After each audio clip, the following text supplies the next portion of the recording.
my YouTube. This is Facts of Adelino, the Burberry Don, the one and only favorite poet, rapper, / etc. activist, journalist. Also today, I would like for us to take a look inside the Uvalde shooting. We're gonna go into an interview. I hope you guys leave your comments in the comment section.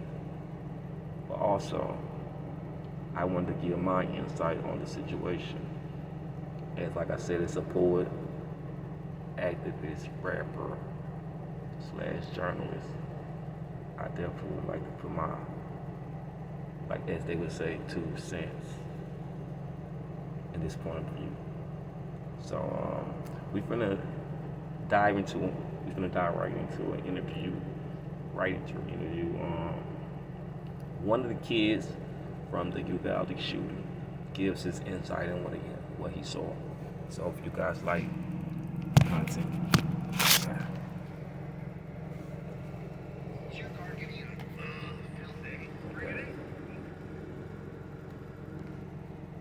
excuse me, sorry about that. Going on inside that classroom where multiple children and 2 teachers were fatally shot. I was playing dead, so he won't shoot me. 10-year-old Samuel Salinas, one of the few survivors from his class, now recovering after an injury to his leg. He shot my teacher and then he shot the kids. I think he was aiming at me, like the thing, and then he, I guess one of the chairs were there, so I blocked it, and pieces in my leg. Most of his friends and classmates not making it out alive. I kind of don't feel safe going to school, and I feel hot, and sometimes at night I have nightmares too. Also inside that classroom, 10-year-old Tess Mata. Tess adored her big sister Faith, loved making TikToks, and kept people laughing. She put a smile on everybody's face every time. She was always dancing. She always had the biggest smile ever. Evaduria Urda's son, Rogelio Torres, also one of the victims. In that little piece of my heart, I lost my son. The mother of 4 says Rogelio was loving, happy, and liked to help others. I think about him, what happened that day, what was going on in that classroom that he was in. He was crying out for me or something. I'm just like, what was his last? What he saw last. And Ellie Garcia, she was known to love Encanto and her abuelita, Nelda Lugo, who says every time she saw her granddaughter, she would run to her and give her hugs. Siempre que llegaba, hi grandma, I love you. And also being remembered, Nivay Bravo and Leila Salazar, and Alexander Rubio, or Lexi, was an all-A honor student. Her mother calling her beautiful and smart, sharing on Facebook, "We told her we loved her and would pick her up after school. We had no idea this was goodbye." And this morning, unimaginable tragedy compounded. Just days after teacher Irma Garcia was gunned down, her husband Joe Garcia dying of a heart attack. The two were about to celebrate their 25th wedding anniversary. One of his final moments, laying flowers at the love of his life's memorial. They now leave behind 4 children, seen here overnight at a mass for the family, held in the pastor's embrace. One family I spoke with says their son is gradually starting to talk about what happened inside that classroom, and as difficult as it is for him to talk about it, it is excruciating as a parent to listen what their child had to go through. Okay. Well, right there, I'm gonna pause the commentary, and what we're going to do, we're going to hit another video and get more insight into the shooting, if we can. The reason and perspective is to give my point of view, only, from my perspective, and it's deep. It's a deep situation. I'm very shocked at the Uvalde Police Department, the FBI, the task force, the marshals, the SWATs. I'm very, very highly disappointed. But this is just the beginning. Keep your ears tuned. I'm telling you, you guys, I have some commentary I think you might want to have insight into. Also, I'm gonna play an audio to let you know where we're going next to this. I'm gonna play an audio of the police entering the school, and the shooter shoots at the police. When he shoots at them, instead of return fire, neutralize the situation. They ran. They ran. Wow. You know, and I think you guys are gonna be so. But let me first. I don't want to be saying this. I want to make sure I have this video, because I might have deleted it. Which, if so, I have another audio that we'll play until we find it. Okay, I got it. Okay, I got it. Right here. Liberty Mutual customizes my car My insurance. apologies. That's totally unprofessional. But yes, okay. Commercials do come on. School officials and victims' families are furious about new revelations in the school shooting that killed 19 children and 2 adults. Yeah, officials have released body camera footage from several officers on the scene of the massacre at Robb Elementary School. And if you don't want to watch body camera footage from a school where children were shot to death, you're going to want to turn away now. These new details could be disturbing, and viewer discretion is advised. Now, the new video was released by the mayor. It was released on Sunday, and it shows how police acted. And here's the key part, failed to act while responding to the gunman. The video was released the same day that the Texas House released a highly anticipated report, the first comprehensive report. And it called the failed response, quote, the result of systemic failures and egregious poor decision-making, close quote. After this new information became public, CBS News correspondent Lilia Luciano spoke to the family of a child who died in that shooting. He was just a very fun and energetic boy. Nikki and Brett Cross are still in disbelief after losing their 10-year-old Josiah Garcia in the elementary school massacre in Uvalde. He was their nephew who lived with them, and they considered a son. I'm seeing over here the report from the committee. I assume, Brett, you've gone through it. Did you learn anything? What impressions do you have? The police failed us. The school system failed us. Those failures costed our son his life. And to just sit and watch. Just in case you guys want to see. In the hallway, not making any attempts. We shouldn't have had to. Police in the have hallway. 21 funerals. We should have been having a parade for the fallen heroes that took care of our babies. I don't know. After reading some of the nearly 80-page report highlighting inaction and confusion by an armed force of almost 400 responding officers, the Crosses are calling for accountability. I'm glad that it's coming out so that we can see all the failures. But I don't know if it's going to help because nobody is taking accountability. I don't say this very much because it kills me. But Josiah wanted to be a cop. Oh, He Lord. wanted to be the one thing that failed him. Oh, Lord. This was his favorite color too. He loved red. To honor Josiah, the Crosses made a memorial at home, built with some of his favorite things. Some that were returned by the school, like this water bottle with his name bearing the indelible markings of the last moments. So right over here, one of the plaques that were given to us. I don't think we ever get out of the feeling that this could just be a bad dream that we're having. And that tomorrow I'm going to wake up, it's not going to be true. Lilia, it is just so hard to fathom the fact that 21 families are feeling this pain right now, on top of the tens of thousands who have, who are dealing with losing a loved one in a shooting like this. I hope you and your team are doing all right. This report, I was looking at it. The thing that really jumped out at me was the fact that in this area, the alarm system goes off a lot in the school because of, incidents where police are chasing folks who are smuggling migrants over the border. And perhaps the alarm wasn't taken seriously enough by people at the school. Could you tell us a bit about that and the layers of failure, also with law enforcement? Yeah, it wasn't a matter of people not taking alarms seriously. It was a matter of doors. When it comes to the school administration, a matter of doors that the school knew that at least one door. Okay.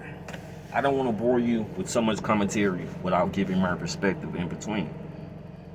Well, right there you had, there was conversation. I'm pretty sure it was anticipated from the family in nature. They illustrated a lot of frustration on behalf of their sales towards the police department, which you lead, they are rightfully so. They were failed. They were failed as parents. My heart goes out to them. And if you notice, in the one part, the mother says the child wanted to be the one thing that failed him the most, and that was a police officer. And it's kind of very odd that when you think about the whole intensity of itself, it's kind of very frustrating. And you to feel this, like, if you were there, what would you do? I know it doesn't have to be the bravest person on the end of this phone that's receiving this message to know. I'm pretty sure if you had an opportunity, you would have did something, especially if a loved one of yours you found in that situation. It's very heartbreaking, very heartbroken to see families torn apart in this situation. Being a poet, like I said, being an activist, a rapper, a journalist, I definitely feel this is gonna take a long time for the nation to get over this from here, if any, if ever, you know. So let's return to, the commentary. Matter of doors when it comes to the school administration. Matter of doors that the school knew that at least one door, the door into that classroom 111, which connected with room 112, through which the shooter entered and opened fired on both classrooms, that door had issues. That door would not lock. Children knew about it, parents knew about it, teachers knew about it, the administration of the school knew about it. Now, let me put extra perspective on that right there, right? She's conversating. If you say the door, everyone knew this door had problems. It wouldn't lock. This is a kid's elementary school. That is a safety hazard. I don't think that's all right to say, which it's all right to put that in perspective, but to actually use that as an excuse. There's still no excuses there. We have to be, I'm glad I cut the long story short. We have to actually, I feel bad for law enforcement. Now I'm gonna tell you my perspective before we get back into the commentary. The law enforcement, when I seen the video, the guy shot at them. They turned back running. So that, of course, right now he has a big automatic, semi-automatic, right? So you're anticipating a moment. And I don't want to mess up too much of the commentary. I want to say this: any person's gonna be a little bit intense, fearful of a straightforward shootout with a person with that caliber of a weapon. But this is my advice to the law enforcement, and a lot of you want to get that. Why did they shoot through the fucking door? You didn't have to engage him in a full-on combat shootout. Why you just shoot through the door? And the kids were on the floor. It just doesn't add up. You guys were scared, and the guy was more tactical, more manipulative, and more braver than you guys. And that's what happened. See, if you guys would have use your brain, because you always quick to shoot an unarmed brother saying he's armed, and when you meet an armed guy, you cop out. That was some real live cop out shit right there. Appreciate it. And I want to say this first and foremost. You could have used your brain. Let me say it again. I have to say this again. First of all, you could have used your brain, and logic would have told you, if we don't want to engage in a full-on combat because he does have the advantage coming through the door, he's going to take a few of you out. I can get it. But you guys have body armor. It's no excuses. We're not making any excuses for law enforcement. You guys could have engaged in that combat regardless. Period. Now on to the commentary.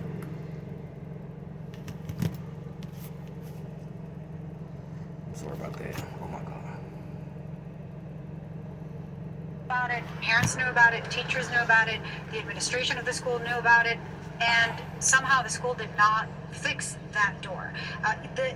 theme of the bailouts, as they call them, which is when, as you said, smugglers, are transporting migrants. Sometimes they'll crash into a ditch, which is what happened here, and why maybe that caused some confusion. As a matter of fact, Nick and I don't know, I'm blanking out. Brett, I'm so sorry. Nick and Brett told me that when they first showed up here, when they came into to the school, Okay. they were told by an officer that was outside that Let me go there was a fast bailout. forward because she's Husband getting on of my this nerves. dead PA to announce that there was a lockdown. So, I mean, miscommunication from the school to the several different law enforcement agencies involving almost 400 officers, 376 officers that responded. Wow. And also, the report notes failures from the part of the family and the people who knew the shooter, who had plenty of red flags, plenty of things that should have alarmed people, for which he should have been, denounced or police called on him.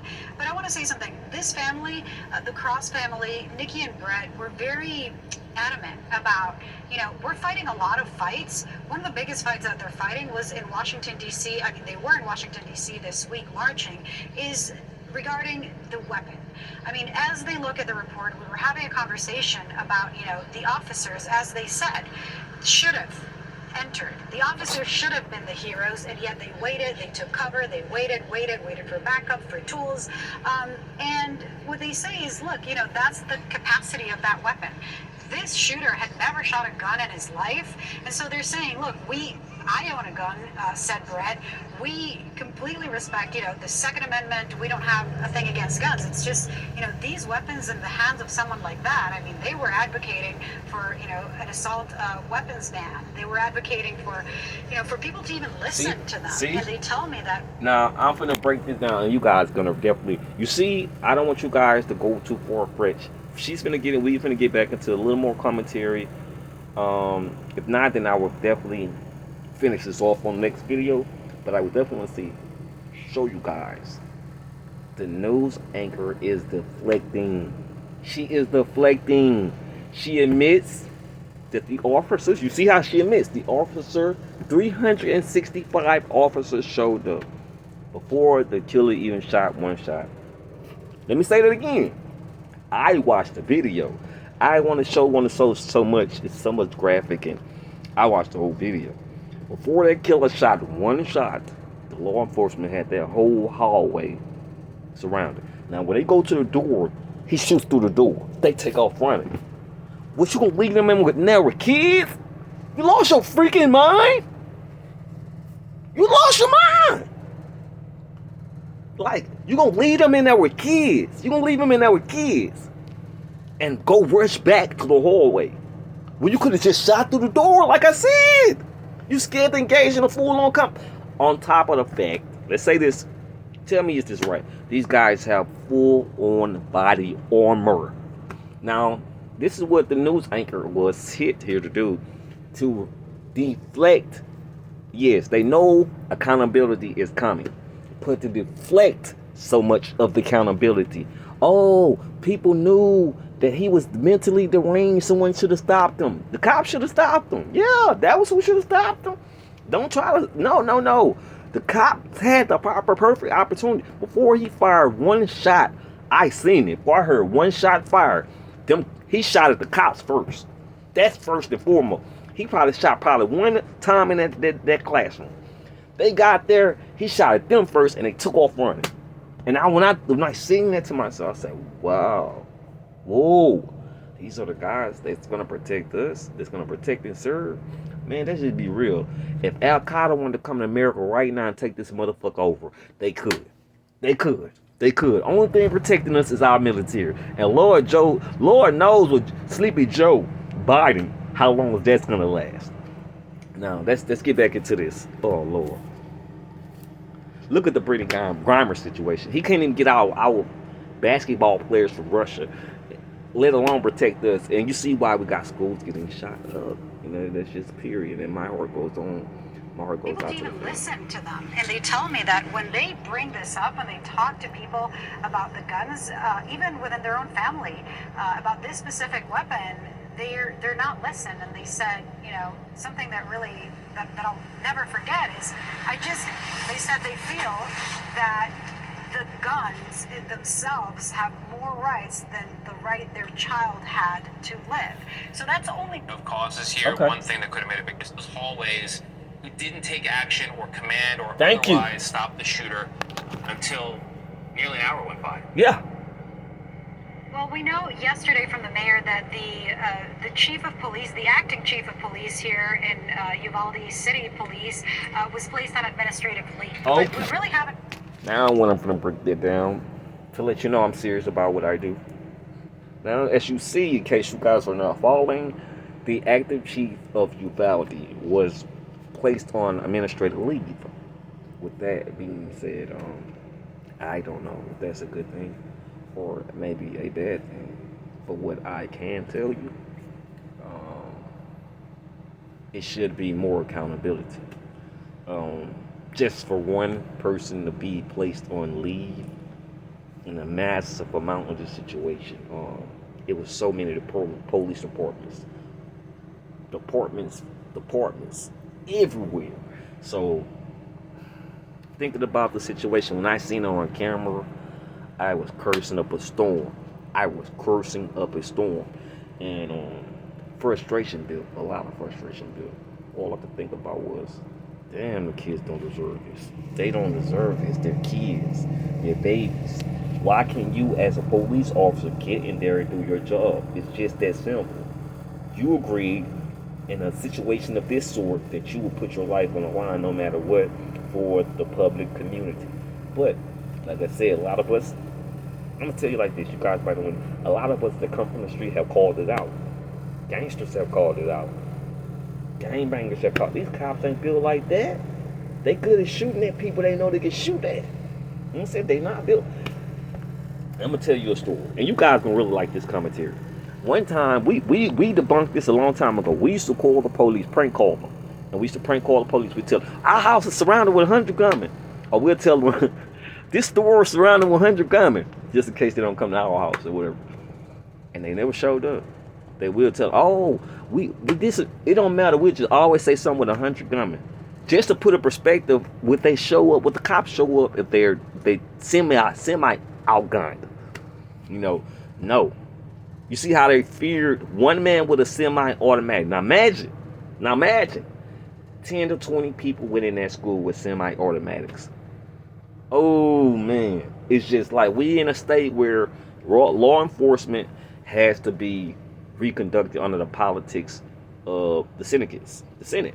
It just has to be, because if one or more, I'm gonna say this, more than one person, I'm gonna say definitely 10, went in that school armed, like an armed terrorist group. Them cops would have. It took them an hour. Let's say this again. It took them guys an hour to disarm the killer and neutralize him and kill him. Imagine if there was more killers in that building. How long would it took them to rush the building? You see what I'm saying? We are in a state, this can happen anytime. Now, what if a terrorist group decide to hold one of our schools hostage? You see, based on that, I advise parents to do homeschool. If you can afford homeschool. I just think right now in the state of emergency where we live in, it's not a good idea, just maybe, I'm overthinking, to homeschool your kids. That's just my opinion. And I'm going to title this the Uvalde commentary. My advice to parents, homeschool your kids. Homeschool your kids. You cannot, listen to me. My message, my urgency is to the parents of America. This is why I said I have a problem with religion. So many times religion puts us in a mental state of psychosis where we put our kids off on anybody. Did something happen to the kid, whether they be raped, murdered, or etc., we're just shocked. And we have to go back to the point, and I'm not here to diss any one religion. Whatever religion you believe in, may God be with you, Allah, whatever, cool. What I'm saying is, we can't put that off on our kids and saying our mind, whatever we feel and believe in, whatever system we want to be in, that's what we want to be. But I'm pretty sure that a child could decide for themselves, they will want to stay home where they're 100% safe. And that's what the parent. Now, your parents want to throw your kids off on day. You see what the daycares are doing to the kids nowadays. So, You see in it everywhere. It's only not as safe as it used to be. And I'm not here to put us in a fear monger state. I believe we should live life like we have one life to live. Not only you live once. That don't believe I believe you live forever after your physical form. But also I want to say this. Everything is not what it seems to be with the police department. And I want to keep that. And I want to tell parents, my heart goes out to you. Hopefully, it's a life lesson. And I don't mean to be nonchalant, because I'm definitely not heartless. I was cursing up a storm when I seen the video of the cops run from the shooter. And only thing in my mind, like I say, go back to logics. I've been handy with a gun before, so only thing I can think of. Okay, I can understand you don't want to come through a small entry door into a shootout with a killer that's already set up in combat. It's possible you can get injured, anything, etc. We don't give a damn. Fuck that. You know what I'm saying? Second, if you didn't, you could have just shot through the fucking door. You know what I'm saying? And let me say that I have to cuss. You could have shot through the fucking door. You know what I'm saying? You done about ruin my commentary, pissing me off. And I'm gonna keep that curse on there, cause you know what? At this point in time, my heart goes out to the kids of Uvalde, poor little kids, and we're gonna have more coming. I hope you guys like the commentary, and we're not through. We're gonna keep it coming. Move. COC face of it.